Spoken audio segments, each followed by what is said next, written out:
Hi friends, welcome back to Ramya others trends. ಇವತ್ತಿನ recipe simple and easy ಸೋರೆಕಾಯಿ ಸಾಂಬಾರು.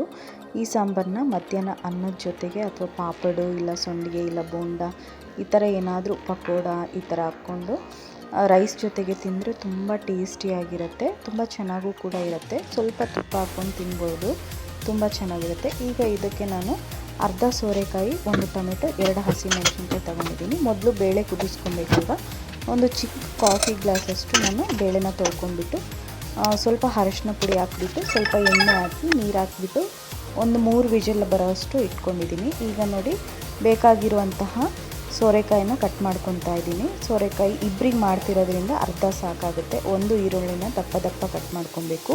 ಹಸಿಮೆಣ್ಸಿನ್ಕಾಯಿ ಕೂಡ ಅಷ್ಟೇ, ಟೊಮೆಟೊ ಕೂಡ ಅಷ್ಟೇ. ಸೋರೆಕಾಯಿನ ನಿಮಗೆ ಯಾವ ಶೇಪಲ್ಲಿ ಬೇಕೋ ಆ ಶೇಪಲ್ಲಿ ಕಟ್ ಮಾಡ್ಕೋಬೋದು. ದೊಡ್ಡದಾಗಿ ಕಟ್ ಮಾಡಿಕೊಂಡ್ರೆ ಚೆನ್ನಾಗಿರುತ್ತೆ. ಈಗ ನೋಡಿ, ಬೇಳೆ ಕುದ್ದಿದೆ, ಅದನ್ನು ಸ್ವಲ್ಪ ಬ್ಲೆಂಡರ್ ತೊಗೊಂಡ್ಬಿಟ್ಟು ಬ್ಲೆಂಡ್ ಮಾಡ್ಕೊಂಡ್ಬಿಟ್ಟು ನೋಡಿ ಈ ಥರ. ಈಗ ಆ ಬೇಳೆ ಜೊತೆಗೆ ನಾವು ಮೊದಲೇ ಕಟ್ ಮಾಡಿ ಇಟ್ಕೊಂಡಿರ್ತಕ್ಕಂಥ ವೆಜಿಟೇಬಲ್ಸ್ ಎಲ್ಲ ಕೂಡ ಹಾಕ್ಕೊಬೇಕು. ಸೋರೆಕಾಯಿ, ಈರುಳ್ಳಿ ಮತ್ತು ಹಸಿಮೆಣ್ಸಿನ್ಕಾಯಿ ಕಟ್ ಮಾಡ್ಕೊಂಡಿರೋದು ಹಾಕ್ಕೊಂಡ್ಬಿಟ್ಟು ಸ್ಟವ್ ಮೇಲೆ ಇಟ್ಕೊಂಡು, ಈಗ ಇದರಲ್ಲಿ ಅರ್ಧ ಟೇಬಲ್ ಸ್ಪೂನಷ್ಟು ನಾನು ಖಾರದ ಪುಡಿ, ಒಂದು ಅರ್ಧ ಟೇಬಲ್ ಸ್ಪೂನಷ್ಟು ಅರಶಿನ ಪುಡಿ, ಒಂದು ಅರ್ಧ ಟೇಬಲ್ ಸ್ಪೂನಷ್ಟು ಧನಿಯಾ ಪೌಡರ್ ಹಾಕಿದ್ದೀನಿ. ಜೊತೆಗೆ ಸ್ವಲ್ಪ ಜೀರಿಗೆ, ಹಾಗೆ ರುಚಿಗೆ ತಕ್ಕಷ್ಟು ಉಪ್ಪು ಕೂಡ ಹಾಕ್ಕೊತಾ ಇದ್ದೀನಿ. ನೋಡಿ, ಉಪ್ಪೆಲ್ಲ ಹಾಕ್ಕೊಂಡ್ಬಿಟ್ಟು ಕಲಿಸ್ಕೊಂಡು ಅದಾದ ನಂತರ ಒಂದು ನಿಂಬೆ ಹಣ್ಣಿನ ಸೈಜಷ್ಟು ಹುಣಸೆ ಹುಳಿನ ಹಿಂಡ್ಕೊಂಡ್ಬಿಟ್ಟು ಹಾಕ್ಕೊಬೇಕು. ಅದಾದ ನಂತರ ನೋಡಿ, 1 ಟೇಬಲ್ ಸ್ಪೂನಷ್ಟು ಎಣ್ಣೆ ಹಾಕ್ಕೊಬೇಕು. ಎಣ್ಣೆ ಕಪ್ ಹಾಕ್ಕೊಬೇಕು ಅಂತಂದರೆ ಕುಕ್ಕರ್ ವಿಜಿಲ್ ಬಂದಾಗ ಮೇಲೆಲ್ಲ ಉಕ್ಕಿ ಬರುತ್ತೆ ಅಲ್ವಾ, ಅದು ಬರೋದಿಲ್ಲ.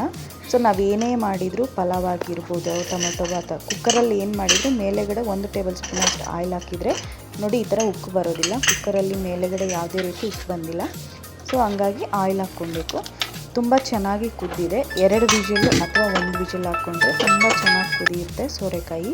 ಸೊ ಈಗ ಅದನ್ನು ಪಕ್ಕಕ್ಕೆ ಇಟ್ಕೊಂಡ್ಬಿಟ್ಟು ಒಗ್ಗರಣೆಗೋಸ್ಕರ 2 ರಿಂದ 3 ಟೇಬಲ್ ಸ್ಪೂನಷ್ಟು ತುಪ್ಪ ಹಾಕ್ಕೊಂಡಿದ್ದೀನಿ. ಅದಾದ ನಂತರ ಸ್ವಲ್ಪ ಕಡಲೆಬೇಳೆ, ಸ್ವಲ್ಪ ಉದ್ದಿನಬೇಳೆ, ಜೊತೆಗೆ ಸಾಸಿವೆ, ಜೀರಿಗೆ ಇದಿಷ್ಟನ್ನು ಹಾಕ್ಕೊಂಡ್ಬಿಟ್ಟು ಲೈಟಾಗಿ ಅದು ಫ್ರೈ ಆಗಬೇಕು. ಅದ್ರ ಜೊತೆಗೆ ಒಂದು 6 ರಿಂದ 7 ಬೆಳ್ಳುಳ್ಳಿನ ಜಜ್ಜಿ ಹಾಕ್ಕೊಂಡಿದ್ದೀನಿ, ಒಂದು ಮೆಣಸಿನ್ಕಾಯಿ, ಹಾಗೆ ಸ್ವಲ್ಪ ಕರಿಬೇವಿನ ಸೊಪ್ಪು ಇದಿಷ್ಟು ಕೂಡ ಹಾಕ್ಕೊಂಡ್ಬಿಟ್ಟು ಲೈಟಾಗಿ ಬ್ರೌನ್ ಕಲರ್ ಬರೋವರೆಗೂ ಉದ್ದಿನಬೇಳೆ ಮತ್ತು ಕಡಲೆಬೇಳೆ ಸ್ವಲ್ಪ ಫ್ರೈ ಆಗಬೇಕು. ಅದು ಹಸಿ ಇದ್ದರೆ ತಿನ್ನೋದಕ್ಕೆ ಬರೋದಿಲ್ಲ. ಹಂಗಾಗಿ ಸ್ವಲ್ಪ ಫ್ರೈ ಆದ ನಂತರ ಆ ಒಗ್ಗರಣೆ ಎಲ್ಲದನ್ನು ಕೂಡ ಇದರಲ್ಲಿ ಹಾಕ್ಕೊಬೇಕು.